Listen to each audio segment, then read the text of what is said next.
Welcome back to the Women's Lounge, the space where we break down politics, power, and everything that matters to women. I'm your host, Emiliana Guereca, and today, Friday, August 1st, wow, buckle up, because we've got a lot to cover. VP Harris is not running for California governor. She's hitting the road for a book tour. I'm not happy about that, but that's where we're at. Congress is packing their bags for recess while families fight to survive. Biden staffers' announcement that they were cashing in big. We're talking millions, while women were still fighting for equal pay. So we're talking about tariffs, chaos, immigration, and where are we on the Epstein files? How much does the president know? Our Women's Rights Watch, today we're talking about immigrant women, detention centers, and civil rights violations that you should know about. Let's get into it. So, Ms. Kamala Harris said she is not running for California governor. Instead, Vice President is hitting the road for a book tour. For her run. 107 days is what she had to run. So that is what she is doing. So I know what you're thinking. Kamala, we need you here. We have a vacuum. And so we need you in California. But if we think about it, this might be strategic. This might be a strategic move, connecting with voters, shaping the narrative, and reminding the country on who she is ahead of 2028. I have a feeling she will run for president, but we'll see what happens. Because for now, it stings that she will not be running for governor. The state of California has never had a female governor, so it stings. Don't forget, we've lost 2 female senators as well. So in California, the so-called progressive state, we're sliding backward.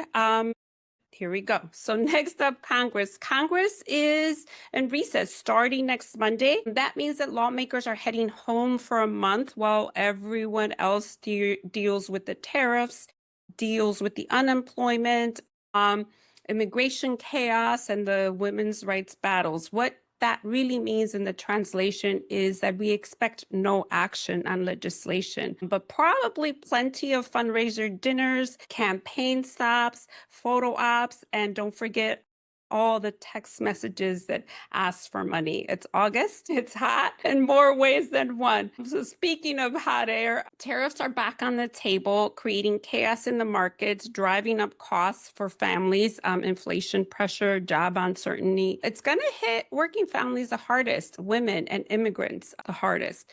So that brings me into my next segment of Follow the Money. Let's talk about power, money, and who benefits. Driving the news today was the Biden aide, Mike Donilon, who reportedly walked away from the White House of scoring a $4 million salary deal and the potential to make a $4 million bonus when and if President Biden won his reelection campaign. That comes to us from the book called The Original Sin. And what really sticks out to me is that by comparison, the campaign chair, Jen O'Malley, who came in around the same time, made a $300,000. I mean, her $300,000. Let that sink in. One man gets a deal worth up to $8 million, while most of the senior women on that campaign made less than 5% of that. That's the gender pay gap in real time and at the highest level of politics.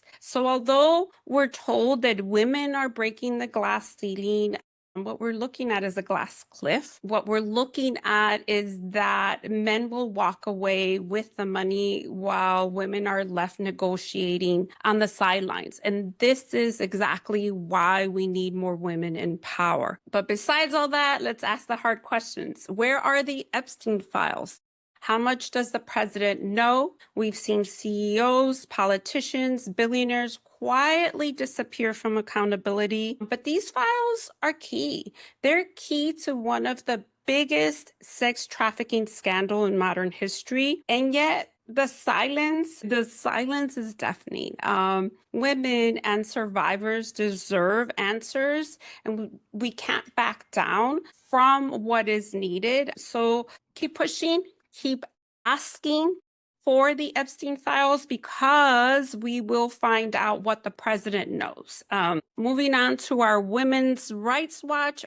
Immigrant women are in crisis. This week for Women's Rights Watch, it's about immigrant women because when we talk about women's rights, we can't ignore the reality and what's happening on the ground for those women without legal status. What we're asking is, where are they being held? What is happening to them? And many immigrant women are sitting in detention centers and facilities across the country, away from lawyers, advocates, and their families.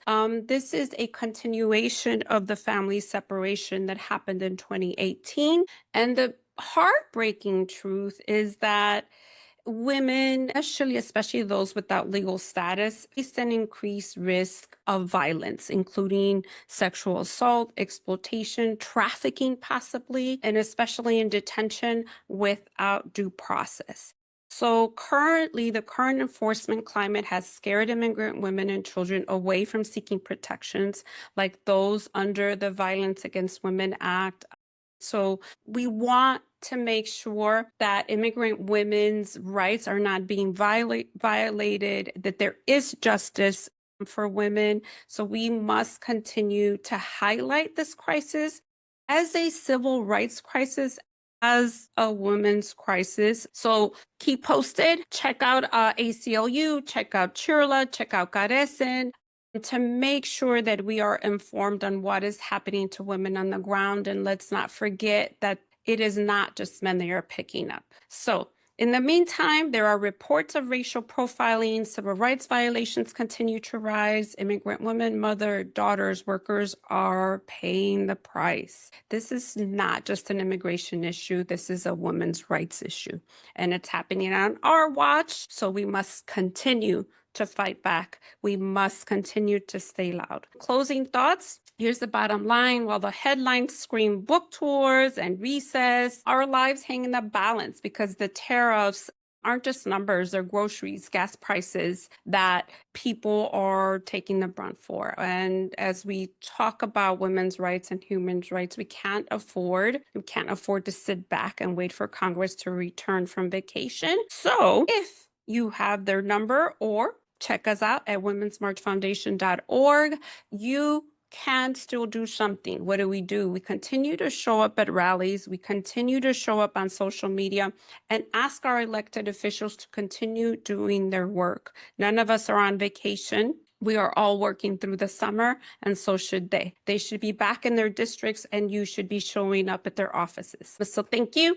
Thank you for joining me on today's episode of the Women's Lounge. Follow us, subscribe, share this episode with someone you love that needs to know what's happening. And until next time, stay loud, stay informed, and stay active. I'm Emiliana Guereca at the Women's Lounge. Thank you.